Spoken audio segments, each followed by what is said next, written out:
What's up, everyone? This is Tatum. I'm back with another episode of Fuck This Review, where today I'm going to be discussing the new Westside Gunn album, Peace Fly God. As I look back, this has probably been the longest hiatus between a Westside album, mixtape, whatever you want to call them nowadays. Peace Fly God, his last official one was Hitler Wears Hermes 8, and that came out in 21, I think summer 21, if I'm not mistaken. September, fall of 21. Okay, I wasn't that far off. My first thoughts. So, for those that's been subscribed to my channel for the past year, you know that I'm a big Griselda fan. I'm a big advocate for Griselda. I just love the sound, the undergroundness to it, the New York sound that they have that was missing from New York hip hop until they appeared for a minute. And I have to say, first thoughts when listening to this album is that I really didn't like it. Like, I know that's tough, and that's tough for me because Westside's my favorite Griselda member. But it was nothing on this album that really stuck to me. Some of the beats I like, but for the most part, it sounded lackluster. It sounded half-assed. It sounded like, because it's fucking. I'll just get into the review now, right? Let's start here. The album only has 10 tracks on it. The first one being just a intro where someone's speaking, and then the last track is like someone else freestyling, Flip versus Phil, someone freestyling, or it sounds like it's in a car recorded type thing, and Westside's not even on it. So it's like Westside's only like on 7 songs out of the 10, and 2 out of the 10 are not even real songs. So it's like, did this have to come out? Like, was it needed to get into the tracks themselves? The first official track, Jesus Crack, which, although I enjoyed the loop, the beat, and what is the guy name? Knack. I think that's how you pronounce his name. I could be totally wrong. I really wasn't feeling him, and I think Westside is a great executive producer. He lets everyone shine. Like, you get Stove God shining on previous records, and even on this one, Stove God has like an incredible hook that I love and a verse that I really love. But he's good at letting everyone else flourish on his projects, right? That's something you come to expect from a Westside Gunn album. But Jesus Christ, Jesus Crack, he was rapping for like 4 minutes. Stove God did have a line. He said, "They soft as Bentley seats. I signed my name in cursive on a key." I thought that bar was crazy. But other than that, the fucking song is like 10 minutes long. It's like with the same drawn out beat. And like, the one thing I did enjoy about Conway's last project and even Benny's last project, probably the one before that, I think Burdens of Proof was for that. It was that like it sounded like they were developing and evolving. And like, I love the gritty hip hop loops, the dirty, the shit that I just complimented in the intro. But like, you gave me 10 minutes of that loop. Is like, this is not even good. Like, it's not even good. Like, it's just in the bars that I keep forgetting his name, Esty was spitting. It was like, it wasn't even dope, like, to me. Like, it just sounded like he just fits with that Griselda sound. Like, it didn't sound like he was bringing anything to the I'm done shitting on him. And then he comes right back on the next track, Ritz Barton, if everyone know the Ritz Carlton, but, blooded. And I enjoy that beat on there, too. Probably one of my favorite beats on here. But I just can't get with him. And then Westside comes on there and says, like, 4 bars. Like, 4 bars that's not even, like, and like, I'm not even. I hate to shit on this because I do enjoy Big Ass Bracelet.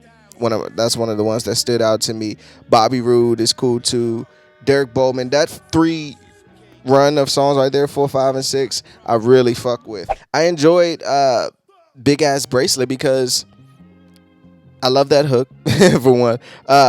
Well, when they interject with that, and then I enjoyed the fucking piece at the end when they interpolate Life Jennings Must Be Nice and the crackheads doing Must Be Crack. Like, Westside's good for those. Like, his production and execution of just the sound is always cool, and just his ideas, like, he's very comical, or have the wrestling skits in there, or some crackhead and Buffalo on there. Like, it's always that prevalent. But I did enjoy that at the end. But Big Ass Bracelet's fire. Derek Bowman. I can't figure out, was that like MOP samples chopped up in there?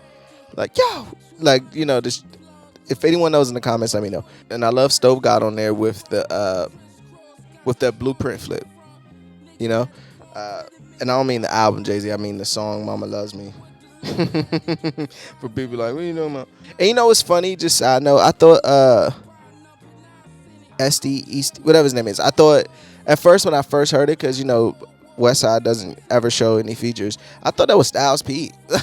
Like, his voice kind of mimics that Styles P voice. I thought Styles P was like, you know, remember when Styles P was on was it Pray for Paris or the one before it, where, you know, he tapped into the Griselda sound. I thought that was Styles P again, but I was mistaken. Dan Hawson, I believe. That's my favorite, one of my favorites on the album. I believe that beat was crazy. And even to have Martin at the beginning talking to Hustle Man. But that's the type, I love when Westside gets on those types of beats. Like, it's like still that Griselda sound, but it's kind of more up-tempo. And he just talks his shit. Like, he talks shit on every song. But, like, I love when he gets in that bag, and because it makes me feel like this is just me as the Griselda fan and Westside fan. Like, I feel like his pen is sharper when he's on beats like that. And that's just me, though.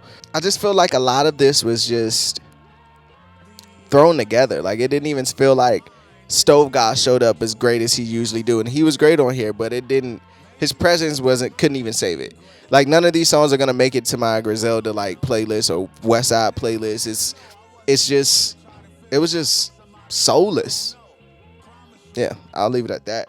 And on that note, let me get into my best songs. I'm going to go with Big Ass Bracelet, Dan Hawson. Side note, on Horses on Sunset, he said, they said Jesus was a carpenter. I'm a shooter, though. Side note. Matter of fact, because that line, Horses on Sunset, is the third one. I was going to pick Bobby Roode, but I'm going to go with that one. Worst song, Flip versus Phil. It was just unnecessary. Best line, hey yo, rest in peace Virgil, rest in peace Dolph. Come a dollar short and it's rest in peace to your moms. I thought that was a crazy bar. Like, come a dollar short, nigga, I'm killing your mother. A Stove God line, I believe, and he just says, every issue gets aired out or cleared up. Chanel prayer rug, my bitch said I ain't there enough. I just thought that was a good flow. Let's wrap this up. Conductor. And in closing, Westside, if you're seeing this, which you probably won't, I don't take you as the type of guy who watch reviews on YouTube. But man, like, if you're gonna do, I hate to even say that, I don't know what this album is or this mixtape is. I don't know what it is. I can't identify it. I don't know what the fuck I'm listening to. I don't know. I just don't know what it is, and I don't know why you dropped it. That sounds very harsh. I don't mean why you dropped it or what's the goal behind this, because at one point you want to retire and blah blah blah, but if you're gonna drop something like the last three projects, because I think the last one was like he dropped a deluxe, a whole nother album, which I enjoyed better than the first part, was that it's still kind of lackluster. Like, if you're gonna give me 10 songs, you're on 7 of them, 2 of them are not even songs. It's like, what are we doing? Like what are we doing at this point? Like, yeah, I don't know. Let me know in the comments, what do you think of the new mixtape? Were you disappointed? Did it live up to your expectations? If so, what's some of your favorite records on here? Give me your top 3. And because this one just wasn't for me. But as always, fuck this review. I'm Tatum. Peace.